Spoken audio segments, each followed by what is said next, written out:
Hi, I'm Bill from CJ Pony Parts. On a recent video, we installed RideTech's Level 2 HQ coilovers on my 2015 Mustang GT. Those of you who watched that video may have been disappointed when you got to the end because we didn't take it for a ride. Well, at the time, we really couldn't. The car wasn't aligned, so there's no use in taking it for a ride to see how it performed when the alignment wasn't done properly. Now that the car is aligned, we can take it out, take it for a ride, and give you guys some feedback on how the suspension actually operates. As far as the alignment goes, though, I do want to mention the front, no problem whatsoever. Now with the rear suspension, I'm at 2.2 degrees of camber. The maximum allowable is 2.2 according to the factory specifications, so I am right on the edge of where it wants to be. If you did want to go a little bit lower or want to get a little bit better camber in the back, you might want to consider a set of adjustable arms when installing the suspension. Now let's take it for a ride. All right, so the first thing to tell you that I noticed about immediately is it is a softer ride than I had before. Now I was running the stock performance pack shocks and struts, and I had the steady linear springs, which handled well. I love the stance of it, but I was never a fan of the factory performance pack shocks and struts. I always felt they were very bouncy and just didn't work real well. This setup now, I do have it set up on the softer side, but it is definitely a nicer ride overall. It's a softer ride than I had before with the other setup.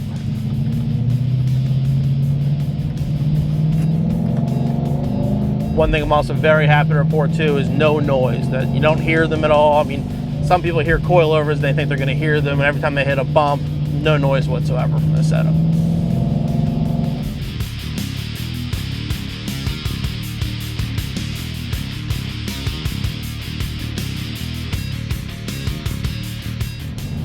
Now I'll take it back here and find some more curvy roads. And the car obviously tracked straight. I had it aligned by Intune. They do a really good job. They're road race guys, so they can do a good performance alignment, which is something you want with this. I mean, you can set it to stock specifications if you wanted to, but dialing in a little bit, adding a little more camber here and there, can make the car actually ride a lot better, but also handle a lot better as well. So basically, you want the alignment just around. You do it based on how you're going to drive the car. This car will see some track time. It will see some autocross, and obviously a lot of open roads too.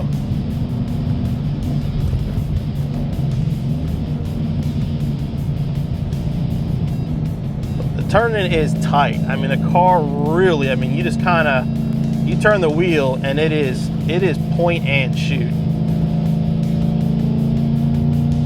You know, body roll wasn't an issue really before because I do have the seated sway bars on here, which is an upgrade, but it's even better than it was now. I mean, the car really, you hit a corner and you just turn and it goes.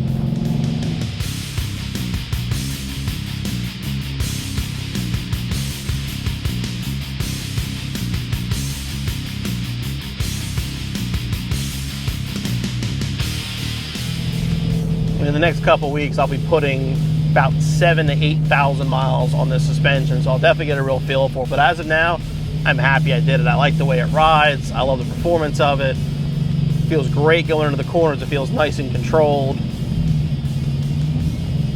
And it's not a harsh ride. I mean, that was always my biggest concern when going to a coilover. I didn't want a car that rode, you know, real stiff. I wanted something that I could ride in all day comfortably, and I definitely have that with the RideTechs.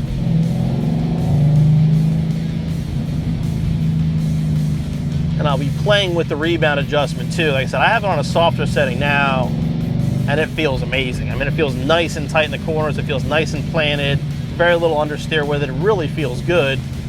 And I'm sure once I get some more miles on it and play with the adjustments, probably even better.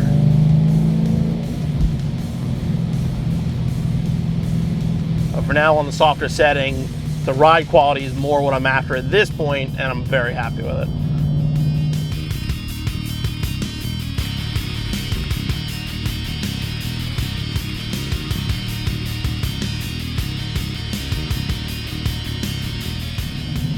Now, I did end up, once I got the car on the alignment rack, we dialed everything in. I ended up with a 1/2 inch of preload in the back, which is what we started with, and I also ended up with a 1/2 inch in the front. That got me the ride height I wanted. Like I said, once we dialed everything in, that seemed to be the optimum point. Now, obviously, you can put more preload in, lift the car up higher. You can take less, lower it down as well if you wanted to. It just depends how low you want to go. But anything beyond where I'm at, which is a 1/2 inch preload in the rear, if you went anything below that, lowering wise and wanted to lower, you'll definitely need some adjustable arms if you want to get the rear, you know, tires within spec alignment wise.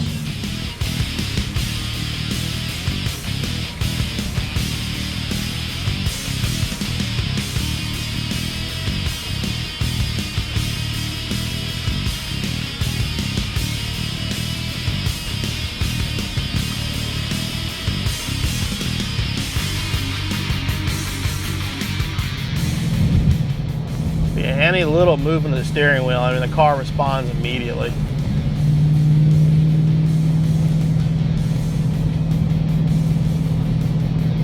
That's the beauty of a system like the coilover. You get the flexibility where you can dial in the ride height. Then the HQs from RideTech also give you the ability to really dial in your rebound and compression so you can get the car exactly how you want it for whatever your driving style is. The RideTech coilovers were exactly what I was looking for my 2015 Mustang GT. I wanted to really be able to dial the ride quality in, but also dial in the height and get it exactly where I wanted it. Right now, like I said, this is ½ inch above preload on the front and the back, and it's dropped probably about a ½ inch in the back and a ¼ inch in the front further down than it was before. Like I said, the ride quality is now excellent with how much I drive my car. That's something I really wanted.